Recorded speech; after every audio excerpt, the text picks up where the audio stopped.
No, yeah, all right. Yeah. Yeah. All right, guys. Well, hey there, and welcome to the new Planet Destiny podcast. Now, before we get the show going, we would like to recognize the previous hosts. So, Watts, Holtzman, Pope, Tefty, and Breyer. We give them our well wishes and thanks for everything that they've done here on the channel. We're a little bit sad that they're no longer actively rolling with the Planet Destiny crew, but we are glad knowing that they will always be a part of the overall Destiny community. So all the best to them. Yes. So now let's tell you a little bit about who we are. Let's do it. Who are we? I don't know. Are I kind of just logged onto Skype and these faces appeared. All right. You can Who's take going to it- go first? Yeah, go All right, first. I'll go first. All right. Well, I am Mega Magwitch of Husky Raid. If you have any idea who we are, it is from stupid dance videos on the planet Venus, from which we are famous. Also, I am the head writer for our scripted series Destiny Cops, and I make a lot of bad Destiny puns, and that's my thing. That's my jam. Mostly active on YouTube, not Twitch, but this is gonna be fun. I'm looking forward to talking about Destiny for real. Okay, now Pleasure to introduce have you your here, beard. Mega. Oh, yeah, this is my beard. His name is Steven. I feed him Hi, milk Steven. 3 times a day. There we go. More better treatment than my cat gets. That's why your cat doesn't How have much thick milk beard. does it drink a day? That's the question. It's about a half a gallon, but I know. I That's go for only expensive. organic. Yeah, only organic, only the best. It's really important. Over to you, Black. Well, Well, hi guys, I'm TBL. Most of the people here who are on the channel right now know me. I've been streaming on Planet Destiny for a little bit of a while now. And I'm a guy who likes to play video games who doesn't actually exist outside of this avatar. Sorry, that's just what my face looks. No, my webcam's acting funny. We'll just have to move on beyond that. I'm a guy who likes to make videos about video games. It seemed like a lame idea 10 years ago when I started doing it, but it's come out pretty well. And as of late, and by late I mean the past 2 years, the only thing I've been making videos for is Destiny, because this weird little game came out. I had absolutely no incentive to play it. I had no reason to play it. I just decided to jump into the beta for it, and I haven't been able to put it down since. It's just been my absolute favorite game since it's released, and here we are today. Excellent. Excellent. Fallout. Over to you. Thank you. Hey, I'm Fallout. I have a YouTube channel called Fallout Plays. For the past 2 years, I want to say, I've been making YouTube content basically for Destiny, trying to help people improve in PvP. I've made a couple of guides for Planet Destiny about shotguns, about the neutral game, about tons of stuff. Been gaming basically my whole life, and Destiny is probably my favorite game ever. I love everything about it. It's basically like heroin, and I'm totally okay with that. Excellent. Bones. hello, everyone. What's up, chat? What's up, listeners who are hearing this after the fact? If you have heard of me before, it's because I am one of the hosts of Crucible Radio, the podcast for all things Destiny PvP, which has been graciously hosted on Planet Destiny's channel for over a year now, which is crazy. I host that with my best friends Swain and Birds, and we get to talk about the Crucible, but I do actually love every aspect of this game, because when I first started, I was a big-time raider, like every night in the Vault of Glass, trying to get to that Forever 29 lifestyle back in the day, then Crota and all that. And then I started going really hard in the PvP, felt half good at it. I'm still sort of half good at it, but I just love the mental game, the strategies, the meta, figuring out how to best an opponent and stuff like that. And it's been awesome. I really enjoy it, and I feel like it's awesome being a part of this like intense PvP side of the community. But I was just thinking how much time I've spent in the raid over the past couple weeks, and I'm like, man, I wish I could talk about that on our show, but we can't. And Wow. Planet Destiny comes along, and I'm like, yes, let's talk about some raids. So I'm really excited to get going here. But last not least, you're down. I'm in down terms of here. my He's up screen. there for Yeah, me. I'm down at the Story. bottom. I'm the Different. bottom feeder. My name's Story. Left monitor. Yeah, I'm a Destiny addict, basically. That's what's got me here. I've been contributing to Planet Destiny for about a year now, but now it's a lot more full-time, which I'm very happy, to have this opportunity. But I'm just a bang average Destiny player that's completely hooked on the game. I love PvP. I love the PvE. I'm definitely spend more time PvP after the whole buzz has died down of all the new content, because let's face it, we chew through it pretty damn quickly, don't we? Some of us, yeah. When you do it for let's say as a main content source for a channel or a Twitch stream, you chew through it very, very quickly. But I love PvP. I'm here to get better, as well as make people laugh. I like to make people laugh. I'm a chuckle encourager. So if I can do that, then I'm quite a happy chap. But I'm here to learn, just like everybody else. So whatever I learn, I'm happy to pass that on. So yeah, that's pretty much all about me.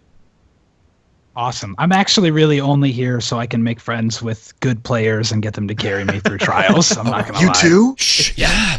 Bro, you should hook up, man. Oh wait, no, I gotta play on Xbox then. Rip. Yeah. Well, the pressure's on Bones and Fallout here. I think they're our stars in terms of the PvP action. Yes. For sure. Yeah, Well, absolutely. let's start out by immediately bragging. I got Fallout at 344 light on PlayStation to the Lighthouse, today. Oh my What? word! It was hilarious. I'm 380 and I can't get 7 wins. How's that? Actually, Fallout had a couple big plays where I'm just like, that shouldn't work. You can't. Yeah. It started off damage. because I'm an Xbox console main, but I'm trying to get higher on PlayStation 4. I did every character at Lighthouse run on the Xbox, and then I was talking to Bones today, and he's like, well, we should try to get you some gear. And I was like, yeah, I mean, I'm 344. Like, there's no way we're going to, even with us together, we're not going to get to the Lighthouse. Yeah. And then, like, half an hour later, I'm like, huh, that went differently than I expected. I was like, I should have used my boons. I didn't trust him at all. Half an hour. That was quick as well. So that's Yeah. nice. Crazy. Unfair. I need better people to carry me. Mega, if you're on Xbox, I do trials carries every Monday on Twitch, so let's do it up tomorrow. Let's do it. Perfect. I will be there, and I will be square. Make sure that to balance out what's happened here, you lower your light to 344. Oh, of course. Yeah. I can Gotta be get. equalized. I actually have all of my level 3 starter gear still for our Destiny Cop show. I will wear that. All right. Perfect. Carry me. Excellent. Excellent.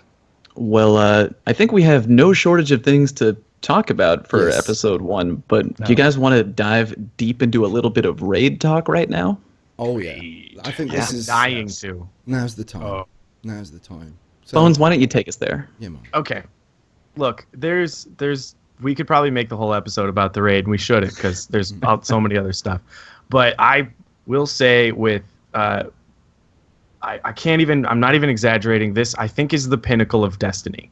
I think, it's tough, it's apples and oranges with trials or something like that. So I don't mean that that's not the best way I enjoy it, but visually, lore-wise, just the experience, the way they've designed it, the fact that we've evolved from the Vault to Crota to King's Fall, and now to this, and the way, DPS, teamwork, communication, mechanics, all of that has combined to create the most fun experience, I think. And it doesn't have to be the hardest raid in the world to make it the best No. one. So I think it's the Yeah. best one. Yeah. My Me too. actual gameplay experience is mostly with older consoles. That's sort of where my heart lies, and I'm really obsessed with game design and teaching you how to play mechanics. And I think I love this raid because it's so great at that. Everything you need to know, you learn in the first encounter. It's my favorite raid by far too. I think it's the pinnacle. Yeah. I would definitely have to agree with that. It's a very naturally flowing raid, whereas it's kind of funny that I'm saying this. It's a lot more similar, or rather in between Vault of Glass and Crota's End, than it is to King's Fall. Yeah. It's very naturally flowing. It's very forgiving. Like, you can have somebody die on the last fight and still move on. There's more than enough room to pick people up and make your way through. And I think it's brilliant in that aspect. With King's Fall, I loved King's Fall, but it was a very, very mechanic heavy fight. Yeah. And especially on hard mode, when you get towards the end there, a single death could cause a wipe. On hard mode Oryx, Yeah. a single death could really cause a wipe, and Yeah. the mechanics, ultimately, you had to know where to be and where to shoot it. We often make the joke that King's Fall, basically, you have to stand here, shoot that. And if you deviate from that at all, wipe. Yeah. And Wrath of the Machine, it's such a fun raid. I would really have to agree that this is probably my favorite experience in Destiny right now, or at least darn well close to it. Just the way it naturally progresses, with teaching you from the very first encounter how to use the orbs, how to build up empowerment, and then moving on the way through. It's 10 out of 10. Fantastic experience. You bring up a really interesting point about dying in the final encounters or anywhere throughout this raid, which is like dying in King's Fall at the end when it's just like, oh, You're done. Stepped off a panel Wipe. and I missed my 20th jump of the last 20 minutes perfectly. Yeah. Everyone feels bad. I feel terrible. In this one, it's sort of like I died because I was trying to make a play. You know, I'm like flying at a captain, or I'm like trying to hit a servitor at the very end in time and all that sort of thing. So you're in that action and it doesn't feel so bad to die. Plus, it doesn't ruin the entire attempt at that moment. So I think that's a good thing. I think it's so good to let players feel like they're not just complete failures for that one misstep they took in a 3-hour raid or something like that. There's no random deaths in King's Fall. It's like, why did I just die? What happened? It like Because the thing you step on and there's the power, and then the buff, and you step out of the circle, and there's a timer. You got to reset the timer. All of that. I got a question for you all. Like, were ahead. you expecting the Wrath of the Machine to be this good? Quite honestly, did it take you by surprise? I think I it took don't me know. by surprise a bit, just because the actual Rise of Iron campaign was pretty short, and like everything else was a small DLC, so I expected the raid to not be my favorite raid, I guess. Yeah. I mean, that was the thing that really took my head off. I knew I knew it in my, I predicted almost that the DLC would be smaller than the Taken King, because let's face it, Destiny 2 was supposed to be, or originally scheduled or slated for this year, but it got put back. So the fact that we actually did get another expansion still kind of impresses me, and the fact that raid was, I mean, the visuals, the sounds, everything about the raid. It's not just the teamwork and the mechanics. The art direction behind that literally blew me away. I was not expecting it to have such a lasting impression. Like, the last time I felt like that was the first time that I went through Vault of Glass. You know, like The I was like, visuals wow. were so stunning. I just remember I set no expectations, just went in completely blind. I was like 2 days late too. I just completely avoided Twitter, no Reddit, went in with my friends, and then there are just parts in the raid where visually you're just like, wow, like that part where you're going down the gigantic staircase in the dark, and there's that red color everywhere. Yeah. And It's the it was sounds. Like when you do the final Axis fight, he like gets into his spider tank kind of thing. There's this huge electrical spark, and then there's like Scorpion King? Then there's like a it's like a notification. You know the famous Metal Gear Solid notification, bink, like that. There's like a really high pitched, almost psycho-esque ding like that, and I'm like, wow, where's this? Yeah. You know, it's like being at a movie. I'm like, wow, there's like so many nice little touches in it like that. And I mean, that final encounter as its own little thing, what an incredible final encounter. The visuals for that are amazing. You come in and there's this, well, spoiler for anyone who hasn't seen the raid yet. I'm going to give you about 3 seconds before I continue here. But you come into this area where there's a fallen literally built into a wall. And the aesthetics of it come out, and then when you finish the first encounter and you think he's dead, and you think, oh well, okay. So I was watching a few people stream this the first time, and when they took, because everybody was trying to watch for World First, and when they took that boss out, and they're like, okay, so how do we start the next encounter? One of them was just looking at it, just like, why is that blinking, and decided to shoot it while everyone else was on a bathroom break because they couldn't figure out what to do next. And so he just started shooting it, and you're like, oh my God. He wakes back up and it's like, It's got legs. It's awake and it has legs. Spider tank. It does whatever a spider tank does. Yeah. And it's just what an incredible final encounter. And the aesthetics of this raid in its entirety are just, it's a wonder to play through. It's way better than it has any right to be. I must have played through it so far about 20 times, and I have not got any slight sign of getting bored of it yet. I'm like, every time I'm playing it at the moment, I'm just as excited as I was the first time around. Admit that will die down. I mean, obviously you can have too much of a good thing, but still, you know, I'm 100% thumbs up from me. I'm really impressed, and to think we weren't really supposed to get that this year, so definite thumbs up. Yeah, when you asked if we were shocked by it, it was like it met my expectations, but went higher than I thought. Yeah. And I sort of felt that. I think probably the moment for me was after the Zamboni, because so far I'm having a ton of fun. Yeah. The Arc Priest was really great. Good team mechanics and stuff like that. Good figuring it out. We're getting that puzzle solving mode. After you beat the Zamboni, you stop and you realize that we didn't stand in one place and snipe a boss. We actually defeated this section of the raid by working together to solve some other problem. And I was just so happy with that, to feel a satisfaction in a different way. And then we drop down the classic jump that's all over the trailers, and you're like, and I land at the bottom, and you look to the left and to the right, and there's just expansive water. And you can see, maybe the Cosmodrome sort of on this side, and then over there it's just nothing. And I realized how big it suddenly got. And I think that's when I realized, I was like, oh, this is the best. Yeah, man. And then, of course, we dive into one of the one of the greatest encounters ever underneath and all that. The perfection complex. That was that moment for me. That was that first end moment. Yeah, just the name of the place, the Perfection Complex. I mean, it's like, wow, where is this? I want to know more. Something's up here. Yeah. Not to mention the music during that section. Oh wow, the music was really good. All the music in Rise of Iron is amazing. Oh yeah, the soundtrack. I've listened to that soundtrack while I was waiting to queue to play on release day when I was number 320,000. So I listened to that a fair few times. Oh, we were right next to each other in line. We should have said hey. Yeah, I had no chatting cuts. All right, I had nachos. I had nachos and I had beer, so I was willing to share. Oh. Okay. Well, we made it in. I'm just looking at the outline that we've got here for the raid. We are prepared. The Pulse Rifle quest, the quest for Outbreak Prime. What do we think of this? Holy crap. I love that there's a hard quest out there. Yeah. First of all, I'm really impressed with Bungie for putting this together and putting it into the raid and into the community in a way that caused the most fun panic I've ever seen in the community in a really long time. And everyone is freaking out. They're like, what does this mean? We have to figure this out.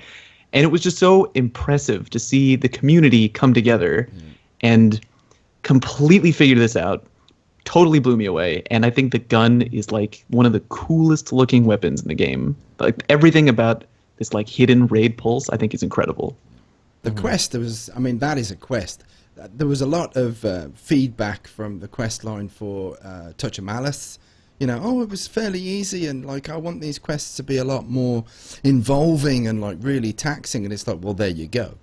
There's the quest for Outbreak Prime. It was like the payoff to Sleeper Simulant that we never got when everybody was obsessed with that. Yeah. Still waiting. Yeah. There's got to be another part of that quest. I'm still waiting for it. But yeah, and the fact that we could crowdsource that. Destiny already has an amazing, amazing community. Whether it's just how friendly the people are and just how they work together. But Bungie really took it to the next level with the Outbreak Prime. We had basically 2 separate ARGs that linked in showing you how to figure out how to start this quest. Not even how to finish it, but just how to start the quest line. Yeah. It's incredible. Phenomenal work. I don't know how they're going to top this with whatever we get next. Does anyone watch It's Always Sunny in Philadelphia? There's an episode where Charlie and Mac are working in a mailroom because they want health insurance, and Charlie thinks he's uncovered this big thing about Pepe Sylvia. And so he brings Mac into the mailroom, and he's like, this is a goddamn conspiracy. And you look at the wall, and it's just littered with paper and arrows and marker. I feel like that was the community working together, trying to figure out this puzzle. But I'm really good at sitting back and letting the math happen while I just sort of wait for you to solve it and then write down the answer and put it into my quest. This was my time to shine as someone who knew binary for a change. I was like, I can do this. Yes. Yeah, someone said you need to know Python, and I was like, I'm out. I'm done for me. What do you need from me? Do you want me to encouragement? Shoulder rub? Shoot where I should jump. All right? I can get call-outs. I can do call-outs. Should I do that? Where do I stand? Pillar 3. Speaking of math, mad props to Dado and his boys. Yes, absolutely. Congrats on figuring that out. And thank you. You made it so much easier for everybody else once you went through that hardness. Yeah. Oh, man. I'd like really a shock.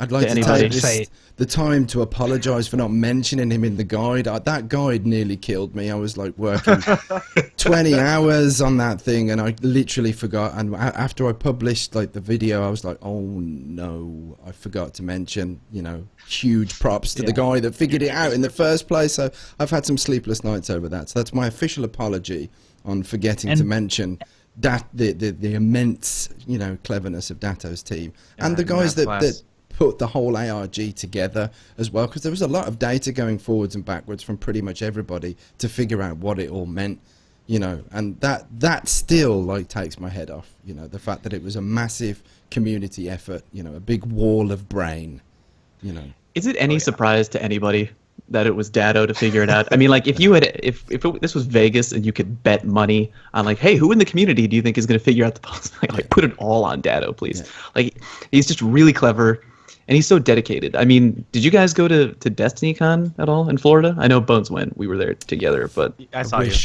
I wish. You saw me when I was in the trunk of story. of Birds' rented Fiat. But Dado is just so dedicated. He's just a great guy. We were out basically partying all night with the whole community, having a great time. I come back to the hotel. It's really late, and I walk through the lobby, and I see Dado sitting in the lobby in the corner alone by his computer. I'm like, hey, man, what's going on? What are you doing back here? He's like, working on the new Zer video.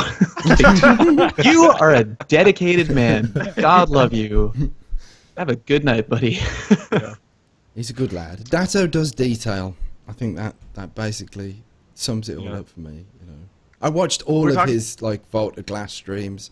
The first time I ever saw Vault of Glass, I watched the whole stream. I didn't play it for myself. I didn't really have any. I didn't have any friends back then who played Destiny. I'd gone from playing PC to console, and I was pretty much alone in that respect. So I watched a lot of streams, and I watched his entire stream of the Vault of Glass, which was like 12 hours plus. But I watched it in like little sections each night over the period of a week, and it was stunning to watch it all unfold and see how they were like piecing everything together. And there was a lot of tension as well. I mean, there was, it's a long sitting when you're trying to figure out stuff like that. And the thing that made me laugh at the end of it, everyone was like, my hands. I've been holding a controller for like 14 hours. I'm like, the claws, it's like, oh, jeez. But yeah. We've been talking about solving the problems of the raid, and we figured out that server room because we knew there was something up the first time you walked through. Mm-hmm. So what are we expecting for... Yeah, there's like something here. Yeah. But they're adding a hard mode raid sometime. I think we'll hear the announcement very soon. What do we expect they're actually going to do? Is it just going to be mechanics changes to the boss, make it harder? Or are we thinking something might appear? I don't know. It's difficult because there are some rooms in the Perfection Complex where we've got the big black diamond. There are rooms. Yeah, doors. There's doors. And it's like, well, are they just there for confusion, or are they going to lead? Is there going to be a new section? And there's part of me that really does think that there is going to be something else, because the Wrath of the Machine is a shorter raid, and there has been feedback before about the hard modes being like more or less the same, apart from being underleveled, or with King's Fall, things are a lot more randomized, and it's only the difficulties increased by adding extra adds that are more difficult to kill, and like the knights in the King's Fall section. So I don't know. I'm thinking this time round, instinct is telling me that we're going to get another surprise. It's not just going to be the volume on difficulties turned up. There's going to be extra mechanics that are going to need to be figured out. Yeah, I'm really hoping that they don't increase the difficulty by just throwing more yellow health adds with elemental shields. I don't think all yellow shanks. Yeah, I don't. No more yellow shanks. Yeah, I don't think that's going to happen. Like I've got a gut feeling that that's not going to happen this time. We're going to be surprised. Yeah. Again, Yeah, I don't want to get my... I was going to say, if I had to guess the way they could make it the hardest for me, it would be making those monitors at Vosik turn on randomly at random times throughout the thing, because I can't remember to do it when I know. And 2 at a time, yeah. God. There's all those monitors. They're going to do something. I mean, I don't want to get my hopes up, even if they do change very little in the hard mode raid when it comes out. I'm still really satisfied with how it is. It's still probably my favorite raid, tied with Vault Class. Yeah, absolutely. And I'm still going to be happy to grind it out for gear, and no matter what. There's a lot of variation in the gear. The raid weapons this time around are like extremely useful weapons. Like you want to play the raid because it's like, wow, that scout rifle does serious damage. And if you're a PvE centric player, that scout rifle is incredibly valuable. The shotgun is really good in PvP, despite it not being the meta shotgun. The perks make it useful. You can have a good time with it and still provide like a competitive element. Those perks are really, really good. I've had like plenty decent times with it, and I've used it in trials to like an effective standard, which is surprising really when you think that it hasn't got anywhere near the amount of range of all the much bigger, badder one-bops like the old Mapador.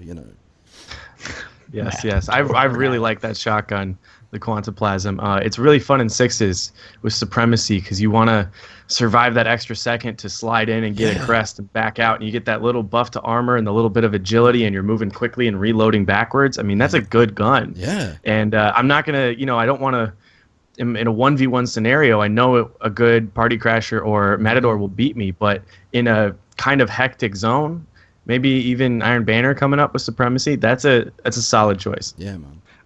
I was going to say, I was playing some Supremacy earlier, and there was this one Titan who was just all over the place with the raid shotgun. Of course, skating like crazy, but with the Battle Runner buff and the extra armor, he was literally my worst nightmare. I just couldn't keep up with him. Match it up with a pair of Dune Marchers. Oh, wow. Ooh, I mean, that's rough. I mean, my God. Them Dune Marchers have killed me many times because my skate has just completely overpassed, and I'm off the map, and I'm like, I'm off the map again.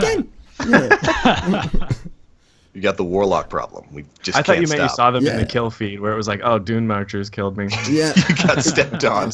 Pretty good. Yeah. But yeah, speaking of the raid items, the weapons are fantastic. But how about those gauntlets? Holy crap, the raid gauntlets. I haven't had them. Dude, Don't have it. they're like if you Don't took have the it on Taikanaut, if anybody actually remembers the Taikanaut, and Ruin Wings, put them together and hit the on switch, because sometimes the on switch is off on Ruin Wings. Yeah. Those things are so helpful. You can go through the entire raid without having to pop a single heavy synth with those gauntlets. It's crazy good. Well, that's crazy what you good. want, man. I just had a chance of having them. I've been showered in chess pieces. And I mean, the loot's been good. I can't complain about raid loot. It's been pretty good. There's chess pieces have been probably the most dominant thing, and I think there's been a lot of feedback like, another rocket launcher again. I want boots. Give me boots or give me gloves. But and primaries as well. You get a lot of infusion material as well, like the auto rifle. I love the auto rifle. I've had some. That's a PvE centric gun.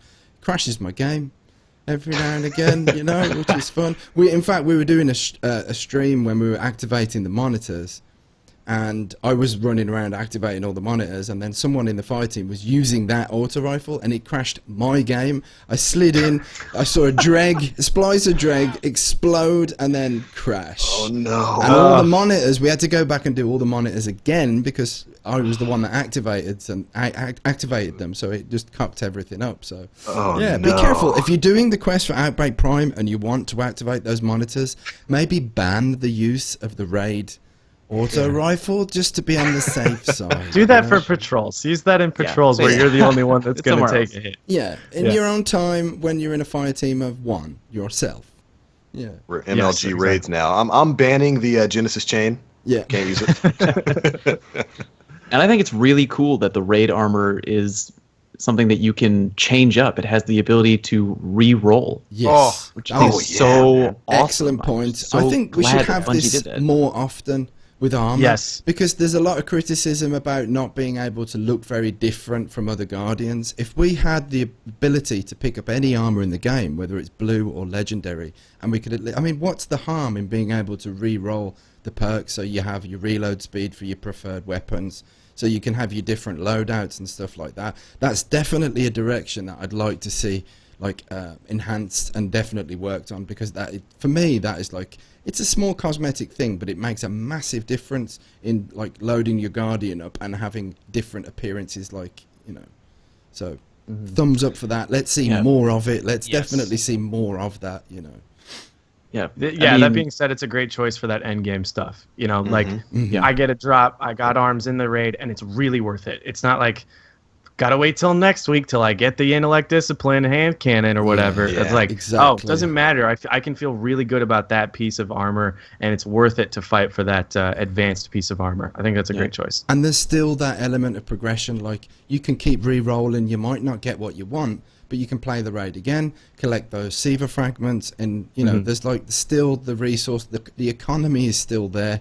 There's still the replayability, so no one's losing out. Bungie's not losing out on players investing their time, and we're not losing out and being, like cheated with the gear, when it comes to that. So a huge step in the right direction when it comes to armor, I think, and let's see more of that, and let's adapt on it, enhance on it. Absolutely. Yeah. And I mean, you can re-roll and maybe not get what you want, but at the end of the day, your warlock can still look like a waffle iron, and that's a win for me. Yes. Oh yes, the red miasma robes. Yes. A waffle iron with a paper mache face. Yeah, that's about what we got. Yeah, that helmet. That helmet. I think Hunters and Titans have got good helmets, but the Warlocks were a little bit short on that kind of thing. The helmet for Warlock raid helmet's a bit weird, Everything's weird on a Warlock. We're used to it. What if you could take a piece of ugly armor from every class in the game and put it together to make like the ugliest Guardian ever? Well, usually like that's my Guardian. Right there. That's just what I wear. Yeah. Like it looks like a child has crashed through a jumble sale. That's pretty much what my Guardian looks like. Well, we're talking about items dropping with ideal setups and how we're in a really good direction with that. I think one of the best things I've ever seen that we just discovered this weekend is the rolls on Trials weapons. Oh my God. We will get to Trials weapons in a bit, but let's talk about PvP a little bit. Oh yeah.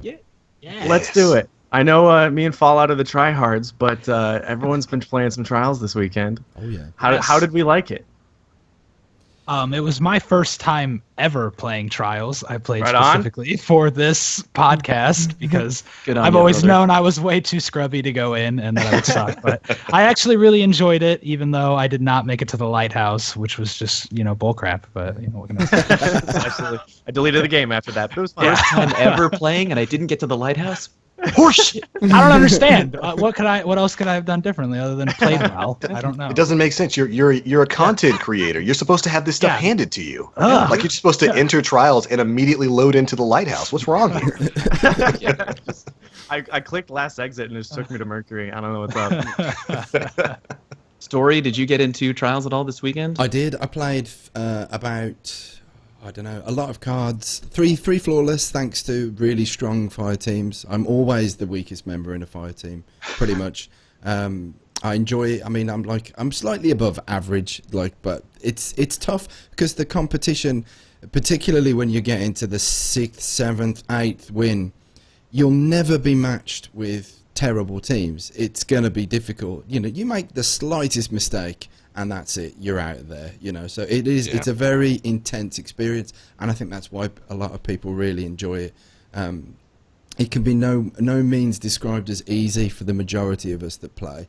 But Last Exit, I was very apprehensive because that's had a lot of negative criticism as a map. And I just had this feeling that would be the Trials map for the weekend, and it was, and I thought, how's this going to play out? So I was actually dying to ask you, Bones, what do you think of Last Exit as a Trials map? I love it. I really do. I know the feedback, and I know it's people's first impressions of it are a little different, but after I've played 4 tickets this weekend, I really enjoy Last Exit, and I think there's a ton of options. And, the first things I saw were, okay, it's 90% outside. Yeah. But, you can do that. It's a good option, but there's so many angles out there. And the flank through the cave from the sea spawn was just it totally exposes that outside space. So lots of flanks, lots of angles on this map. There's so many places to go. I'm very, I talk about radar fairly often. And I think radar is the secret enemy we have where we find other things to blame, but it's radar that kind of throws us up. Mm-hmm.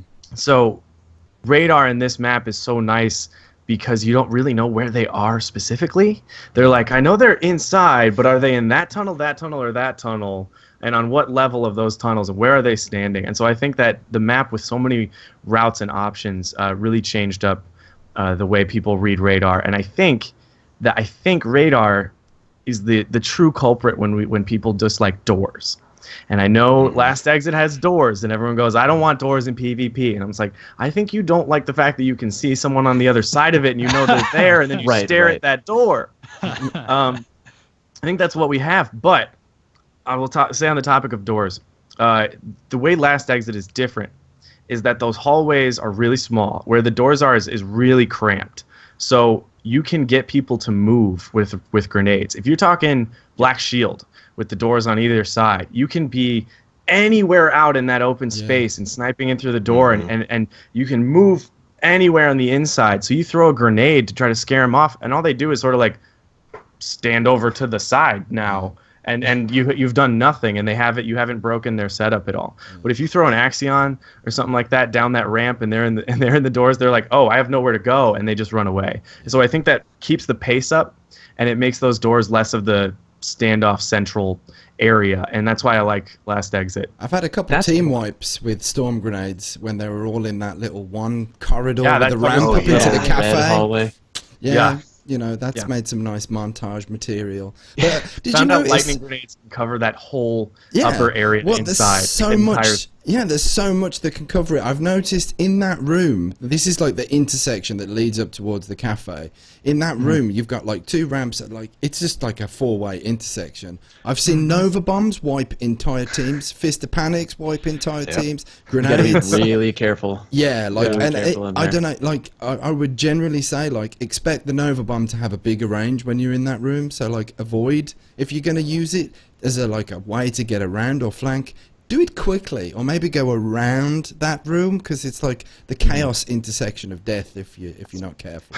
The map is actually bigger than it leads on. When I first heard it was going to be Last Exit, I immediately thought Black Shield bones. I just immediately thought about it, because I was like, oh my god, I know. Doors, it's going to be. But then, I mean, Black Shield is a map that you can use the doors to very easily camp inside. You can cover options. You're warned when the enemy's coming. Very frustrating map to play on. But this was a little different because you have many different areas of the map. You have the back subway area. You have the outside area. You have the indoor bar, and then the indoor red tunnels. And if the doors didn't come into play as much as I thought they were going to, they really didn't. If the other team starts camping in a way that reminds you of people playing on Black Shield, just have your team rotate. That's all you have to do, because the map is larger than it leads on. And if you start rotating around them to get that push, to get that flank, it's probably going to work out for you. And I ended up liking this map for Trials way more than I thought I was going to. Way more. How about the situation of the one advantages spawn because the map's not symmetrical? Do you think that's an accurate criticism for this map? I didn't feel it coming up. I thought both spawns were fine. I knew where to go. And eventually you could, if you were bottom escalator, you could push right inside and get that control of the center area. Both teams have an ability to use those windows to track the other team, so you can see where they are and react to that. From the other spawn, you could push easily outside, which is a great place to cover. It's really tough to track them through that rubble, and then when they get back down where the B flag is in control, that's a really good spot to post up. And then both teams had equal access to the center hallway. I thought the spawns were fine, and eventually after a run or two, I didn't really care which side I was getting. I had fun with it. I really didn't think that I would have fun with that map, but I did. Yeah. That's but good. that was the teams. I think who you play with and who you play against, and the kind of tactics that are in play. A lot of that time, it does dictate, how much fun that you actually have. Going up against a very campy team is always kind of, very linear. Some people will say it's boring or cheap, whatever. I prefer to use the term linear instead, because there is only there's so many things that you can do to try and get the best out of a situation when you go up against people that don't want to move anywhere. And the more difficult your opponent, the more that kind of situation seems to crop up. But it's just a case of changing things up, moving around, confusing people with radar, and like switching your tactics and making sure you don't get caught doing the same thing over and over and over again. Yep. You know, We're creatures there's a of habit. couple Yeah. There's a couple of things I wanted to pick up on there. I definitely agree with Bones in that I don't mind this map. I thought I would hate it with how close and camped it can be, and that certainly supers are a problem. You have to be really aware of the space between you, your enemy, and your other fire team members. Because in these cramped spaces, it's really easy to get caught together, and a single storm grenade, you're all done. But I actually haven't had too much trouble with the spawns in this stage, because it's really easy to cycle. Whether you spawn on inside or outside, it's really easy to make your way around. There's plenty of options to move. Certainly when you're inside the building, it becomes shotgun heaven or hell, whichever works best for you. But I haven't had too many problems with it. And another thing I would agree with Bones on is the secret final boss of Destiny PvP is easily the radar. This is something I've felt since really year one. The radar is so good in Destiny, and I think a lot of people who really only play Destiny PvP don't realize how much it helps you. It gives you so much information on how far enemies are away from you, whether even if they're behind walls or behind closed doors, so it allows you to shut down flank routes if you're paying attention and really plan your attacks. And that certainly comes into play on maps like Black Shield and Last Exit. You have to really be on your toes with your radar, setting up your traps, and movement is key, as always in a game like Destiny, which has such an expansive movement system. But yeah, overall, I don't hate the map. I thought it's an okay map. But then again, I use Trespasser, so. My secret mission here is to convince all of you to just play Inferno with me all the time and make Inferno the standard in PvP. Inferno is my favorite mode because it doesn't have the radar. Yes, oh man. Fun. We're gonna do okay here. We're gonna get along on this show. I told you I'm a fan of you, man. I told you. Yeah, you got some know good ideas. Did anybody get any good gear from Trials? Yeah. Bones, you go last, because I know Listeners, I know exactly what you want to talk about. I want to talk about it too. Story, did you get any good gear? I did. I mean, mainly from the drops in game, not the Lighthouse. I ended up getting the same auto rifle 3 times over, which I was a little bit salty about, you know, because it's like I'm not the kind of person that can be guaranteed a trip there every weekend, and having a repeat of the same thing is like I wasn't really particularly impressed with that.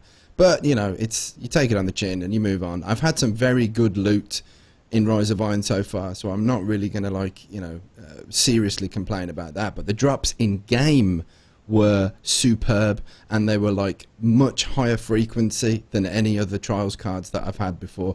They're definitely going in a really good direction with this, because even though you're getting old gear, and this has had some very negative criticism, I don't want old stuff, I want new stuff. And it's like, well, the new stuff is going to be drip fed because it's new stuff. They can't just blow all their load and give you everything straight away.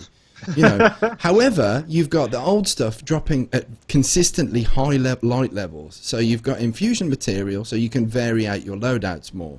You know, you're getting helmets, class items, gloves, chest pieces, you name it. There's different stuff dropping. So you've got infusion material for other items that are going to vary out your loadouts. So I got a really good varied amount of base game, inside game loot. As well as like the blue versions of these new weapons. Like I had the pulse rifle, which is really good, the shotgun, which is very good. Again, a non-meta, on paper, non-meta shotgun, plays really, really well, very strong. It's a good contender. It can contend with the other shotguns for sure. Yeah. What else did Mega, did you get far enough in your card where you got any decent gear? No guns, but as someone who didn't have any of the Trials armor yet from year one, it was perfect for me. I got all of it, so it was great infusion material for me. Yeah, so I was pretty happy with it overall. And I just want to jump in and say I also really enjoyed the map. By the way, I didn't get to say that before. Oh, awesome! There we go. Yeah. It's not a bad way to get your light level up. Just playing some Trials. I mean, like, don't worry about buying boons. Go in, get a few wins on a ticket, and you can level up pretty well, which I really appreciated. I noticed an increase in players that they wanted to play to get their bounties done, and that's something that I really encourage. You know, get in there and play. Don't worry about, well, I'm not going to go flawless. I'm going to get my ass kicked, and it's like, well, you're never going to know if you don't try.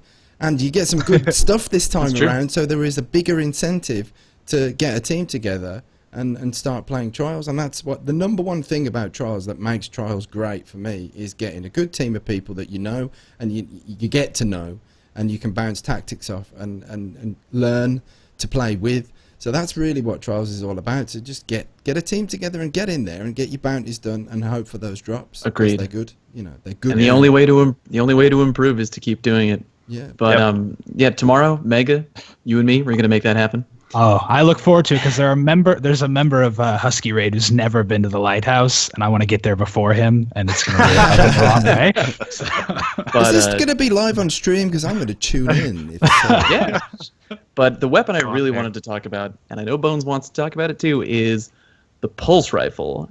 That gun is like sex to me right now. It's so good. As soon as Trials hit and everyone was playing and Twitter was lighting up, someone shared a picture of the Trials pulse rifle, and Bones and I immediately start messaging each other. We're like, dude, it's the Hawksaw archetype.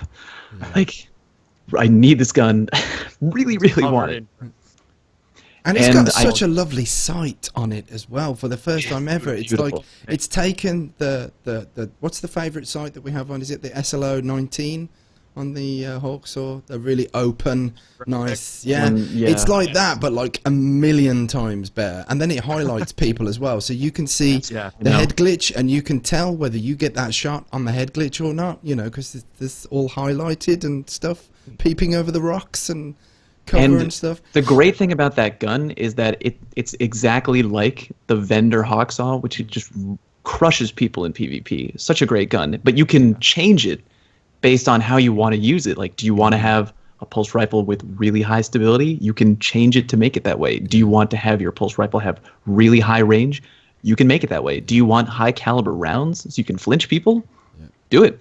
This is a great direction for Trials weapons. The fact that they're fixed perks. I think the fixed perks thing is better because everyone who's chasing weapons, you know, in this kind of way, where you get a lot of, or you only get access to them from, say, the Lighthouse chest or whatever. These weapons are dropping with the same perks, which I think is great because the chase is limited and you're getting the versatility instead of, I didn't get that this week. The roll I got on it was really bad. For example, the Doctrine of Passing, I never got one with counterbalance, and I only got one just before the end of the Trials video too. So, and I mean, I'm not a big fan of auto rifles anyway, but I wanted to try it out, and it's like, nah, rodeo. Every time it landed with rodeo. So I think having set perks on weapons from Trials is a much better direction in going into, you know. And then the amount of versatility on them as well. Like when we did the podcast Test Bones and you mentioned try this with Outlaw instead of counterbalance, I thought, what? That's odd, isn't it? Because counterbalance is the go-to perk. And then I tried it, I'm like, oh my god. But this is a funny yeah, it's a laser, but every person that I've mentioned this to thinks I am insane. Like literally, they think I am stark raving, gibbering mad. Yeah. And they refuse to try it, you know? Try it. So, yeah, try it out with, if you haven't tried this gun out, this is what's, I keep thinking of it as the road to perdition, or you know, the film with Tom Hanks. Yeah, like the Tom Hanks gun. If you've got the Tom Hanks gun, you know, try it with Outlaw instead of counterbalance. If you like your stability, that thing is a laser beam. Yeah, before all the podcasts I'm on come out this week, I do got to give a shout out to Don Vito Sol, who was like, no, switch it to that. And I was like, you're an idiot. And then I play it for a round and I'm just like, oh, whoa, you are onto something. This is good stuff, you know. And that I like that, breaking the chain of what's not, you know, the norm. You know, you think, well, no, counterbalance is king, and it's like, not on that. It's not on. It's maybe situational, but on that gun, you want to try Outlaw instead. Yeah, you really hit the nail on the head too about the variation in perks, but with also being set roles. It's not so much that you have to play 3 weeks to get 3 different versions of Doctrine and then figure out which one you want to use. You play once, you get the gun, and now you have 3 weeks to experiment. Yeah. And there's so many choices on that gun in particular of stuff that I still want to mess around with. Like I found the setup that I like. I love those high caliber rounds using Outlaw and that sort of thing. But there are a lot of choices. You can really, really extend the range on that thing to an incredible level. I think that is for all players, hardcore or not. get a few games in on a trials ticket and try to get that pulse to drop. It is a top tier choice right now. The other one being the sniper rifle, but I don't want to go into details because I don't have that one yet. I've not played with it. All I can say is that a lot of people have told me I need that one, and I'm on my eye. I have my eye out for it. Yeah. Any other trials weapons that have really caught folks' eyes? What is it? Have we had any different ones? Anybody? The scout rifle is kind of interesting. I got that one to drop. For the record, real quick, I really like that if you get a trials weapon, like the adept version from the Lighthouse loot crate, I really like that the adept guns come automatically with snapshot. That's awesome. Yeah. That is a really, really great thing that it makes the guns a little bit more unique if you get to the Lighthouse. But I was using the scout rifle, and it's pretty good. I'm not sure if it compares to like the golden standard Mida multi-tool, but if you're looking to change things up, I really recommend it if you like to play long range, because that scope that like highlights people the different color when you're fighting from downtown, it really helps you out. Yeah, I think we're going back to what happens with the raid weapons. I've got the hand cannon and the auto rifle, and it's like on paper they are not meta weapons. I'm not going to go in and compete on my next trials ticket, but just logically those are really strong roles. Like, they did not give us anything that's like, oh, maybe you really want to try out Guerrilla Fighter, we're telling you, come on. They're just like they're giving you something that's usable, and you can go into a game and use a good gun. And if the tuning changes things around, if those mid-tier auto rifles really start to step up, that trials one is really good. So I just appreciate that these roles are usable and solid and really consistent. Very quickly, what would you recommend with the auto rifle? Because I've given that a try very, very briefly, and I didn't really get any success with it. So, like, what would you advise for folks that have got that? I think you can switch the last two because it's crowd control and I forget the other, rangefinder maybe. I think is it rodeo? Yes, rodeo. Yeah. I probably wouldn't care about crowd control in like a small scenario like a trials run, but if I'm doing sixes, crowd control can be a blast, especially with control where you know someone, like a bunch of people are going to be there, and just hold that clip. Otherwise, just like go for stability on that gun, because it can smooth it out. It's very similar to the Doctrine, aside from Archetype, that you can get that really comfortable smooth firing, which is key for auto rifles. Excellent, thank you very much. I'll give that a try. Yeah. Right then. Well, do you guys want to talk about Iron Banner? Yes, I do. Yes. Coming up. I've got my therapy sessions in advance booked. I've got my antidepressants and my diazepam. I'm ready for Iron Banner this time around, I think. Link, are you a big Iron Banner kind of player? I don't know why, since it's literally torture going through it sometimes, but I have played every single Iron Banner tournament up to rank 5 on all of my characters since the tournament started. It's actually how I originally got to light level 30 when the game first came out. Wow. And so yeah, I don't know why I put myself through it. Maybe I'm just a masochist, but I'm ready for Iron Banner. The gear looks sexy, and I want it, all of it. This time around, though, it's even better than ever before. The design that's gone into it this time around, it's like they keep it's been incremental for me. I'm like, I don't know if I like that. I don't know if I want to try that. Then the next tournament comes along. I'm like, okay, no, I'll grind for that. And then this time around, I'm like, I want everything. Everything is for me. You know? The weapons just look so cool. Like, I love shotguns. I collect shotguns. I'm probably never going to break down any of mine that I really enjoy. But the Iron Banner shotgun, it looks so cool. It's got like the bayonet under it. Even the auto rifle, everything. There's not a single weapon in the new lineup that doesn't look in any way enticing, you know. Yeah. The auto rifle has like fur on it. I'm like, yeah, I want that now. Give me the furry auto rifle. That's been an aesthetic change with Rise of Iron. A lot of armor and weapons have fur on it. I like this. Been waiting for it since 2014. That's what the previous gen couldn't handle, was the fur. Yeah. That's because Too much textile. It goes hand in hand with the environment. They're like, okay, we have an environment that's like mountain filled and a lot of snow. What do we need? Fur. Bundle up, Promote that man. Fur and rust. Those two things together are like, you know, burgers and fries, fur, rust, you know, and the color schemes as well. It's nice to see that the shaders are now affecting all the class items and stuff. And then these ornaments. What do we think of these ornaments on all the armor? You know. The Arnama. I know we're talking about Iron Banner, but to take it back, speaking of ornaments, the freaking Trials of Osiris gear looks amazing. Really good. A buddy of mine is super hardcore into PvP, and he went through Trials and got like the class items for he got the full armor set, as well as the hunter class item, and has the ornaments on it. That is the coolest looking thing I think I have ever seen. The hologrammatic stuff was a nice touch. Yeah, I'm just I'm not sold Really on the cool. pink. Can we change the color? Perhaps the chroma can influence the color on this, because the pink, I don't know, I'm not feeling the pink. You need a sequel for that, I think. I think that's a sequel thing. The hardest of the hardcore Guardians roll in with pink. Well, That's a secret between me and you, all right? well, you know, there's All right, kitty cat ears. It's how people know that you're comfortable with your masculinity. Exactly. I think. I'm wearing pink right now. You But could yeah, be I wearing cannot- nothing right now when we, you For know. all we know. Yeah. Yeah. far as you Next know. down. The new cast Fine is on wild, guys. It's Destiny. Like we said before the stream, man, it's after 10, late on a Sunday evening. This is the Sexy Podcast. Planet Destiny. That voice is so perfect I for a love character. Dude, Josh. that voice is Absolutely. gonna. We need to come out But with some yeah. intros with explosions and like bass booms and bass drops and stuff, and we'll just have you going tonight, you know. Sit Welcome back. to the Planet Destiny Podcast. Yeah. Man, that's so Stan God, Lee. dude. It's untrue, man. I think I peed a little from that voice. Excelsior.